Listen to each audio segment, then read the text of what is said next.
Jana tulikuwa pale Mpanga Kipengele. Ukifika pale Mpanga Kipengele hutajua kama uko ndani ya mkoa wa Mbeya. Mbeya oye!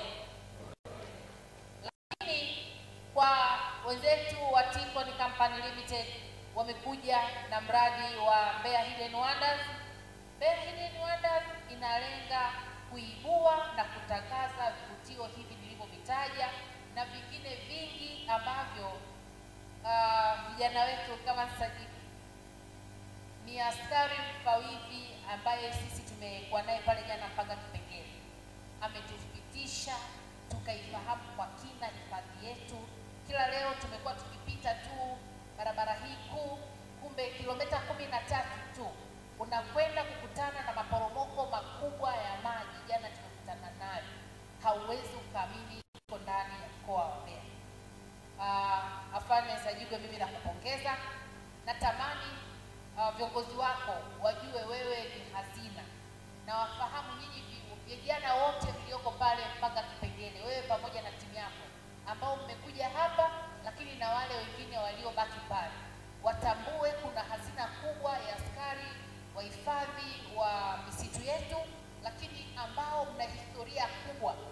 Jana huyu kijana ametupa historia ya machifu wetu, Chifu Mkwawa na Chifu Merere. Ile eneo kwa sasa hivi tumekuwa ni mpakani wa mkoa wa Njombe na mkoa wa Mbeya, kwa sababu awali kabla mkoa wa Njombe haujaundwa, eneo lote lile lilikuwa la maeneo ya Mbarali, kwa hiyo ilikuwa ni bonde la Usangu. Wakati huo tumeona ilikuwa ni la Chifu Merere, lakini baadaye kihistoria tunaona kwamba Chifu Mkwawa akatengeneza ngome yake nyingine, tukaonyeshwa mpaka pango ambalo ndo alikuwa akiishi hapo, na sisi tukabahatika kuingia ndani ya lile pango, tukajionea, tukafurahia kuijua historia ya mkoa wetu. Kwa sababu alikuwa na nguvu, Chifu Merere alijikuta alitakiwa kwenda pembeni zaidi, na Chifu Mkwawa akatawala lile eneo. Pamoja na kwamba kihistoria tunaona Chifu Mkwawa kwake zaidi ngome kubwa ilikuwa kule Kalenga, Iringa, lakini alikuwa na ngome zaidi ya 3 ambazo alikuwa akijificha, na ndio maana hata wale wazungu hawakuweza kumpata kirahisi, kwa sababu alikuwa anaweza kutembea tembea kupitia wasaidizi wake. Kila msaidizi alikuwa na kazi yake. Mwingine anaota kwamba leo usiende huku, kunaonekana kuna giza, huku kuna mwanga, basi uende. Lakini mwingine kazi yake ilikuwa kumtibu kiasili, kuhakikisha chifu anabaki salama. Kwa hiyo Afande Sajigwa alitupitisha kihistoria, kwa kweli tulinufaika sana.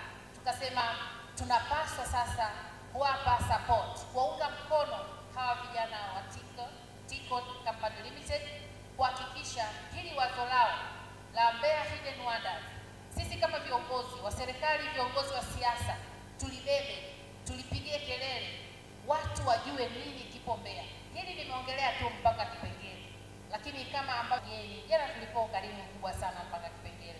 Kwa kweli tulifurahia kuwepo pale, na mimi ni waahidi nina timu kubwa sana ya volunteers kutoka kwenye taasisi yangu isiyokuwa ya kiserikali ijulikanayo kama Mary Priska Women Empowerment Foundation. Nitakuja niwalete pale waje wanao wajifunze, ili na wenyewe waweze kufurahia. Lakini kupitia siku hii ya leo, naomba nitoe wito kwa Tanzania nzima. Mwananchi yoyote mwenye uwezo, naongea na wafanyabiashara wakubwa, tuna kaka zetu hapa wakina Tugimbe Given, tuna kaka zetu wakubwa wakina Maranatha, tuna kaka zetu wakina Simon wa Hillview, tuna kaka zetu wa Babito wenye Beako Hotel, lakini tuna wafanyabiashara wakubwa Rungwe Express, tuna Achimwene, tuna vijana wetu wengi pia wanaendelea kuibuka mkoa wa Mbeya. Tunatamani kuona kwamba hizi fursa kabla hatujazigawa kwa wafanyabiashara wakubwa kutoka nje ya Mbeya, basi tuanze na wafanyabiashara wa ndani ya mkoa wetu. Pale Mpanga Kipengele jana, Afande Sajigwa askari ambaye alituongoza, jamani, mtanisamehe wengine sijawashika majina kwa sababu hatuko pamoja kwa karibu. Natambua uwepo wenu na kazi yenu nzuri pia. Tunawakaribisha pale ikiwa kama balozi wa Mbeya Hidden Wonders waje wawekeze. Tunatamani watu wajenge hoteli kubwa za kitalii pale mpaka Kipengele, ili tunavyoendelea kuhamasisha watu waje watembelee. Ile jana tu tumeambiwa maporomoko ya maji yako 51 kwa pamoja, yaani kwenye hifadhi moja kuna maporomoko ya maji ya 51. Ni jambo la kumshukuru Mungu na kujivunia sana. Kwa hiyo tukipata watu wanaoweza kuja kujenga hoteli kubwa mpaka na uhakika wa malazi, tutashukuru sana. Lakini vile vile wanaoweza kuweka michezo ya watoto, ili tunapoenda kufanya utalii tusiende tu wazazi. Watoto wetu wanapokuwa likizo, twende nao wakafurahie michezo mbalimbali ndani ya hifadhi. Inasaidia pia kujenga afya ya akili. Lakini vile vile kuna miradi mingi pale ndani, wafanyabiashara wakifika wanaweza kukutana nayo ideas ili waweze kutekeleza. Lakini vile vile pia nipende kutoa wito kwa yeyote ambaye anaweza kuendelea kuboresha yale mazingira, naye anakaribishwa. Sio tu mpaka Kipengele, lakini hata maeneo yetu ya Kiziba na kwingine kote ambaye anaweza kuboresha. Wakati nikiwa mkuu wa wilaya, nimekuwa nikiongelea sana zile kona za Chunya. Nilitamani sana mtu ajitokeze awekeze. Niwapongeze TFS, naona angalau wazo wanaanza kulifanyia kazi, japo bado wana kazi kubwa ya kufanya, kwa sababu pale ukiangalia kiaidia pana mambo mengi sana yanaweza kufanyika na mkoa wa Mbeya atafaika. Lakini niwapongeze pia ndugu zangu Gabriel na mke wake Noela wa UPL Safari.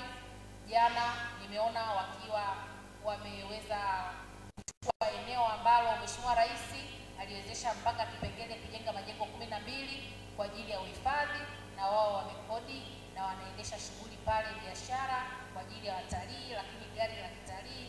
Mimi ninawaombea neema UPL Safari, waongeze yale magari angalau yawe 4-5 hivi, ili tunapohamasisha wageni basi tuwe pia na uhakika wa vitendea kazi.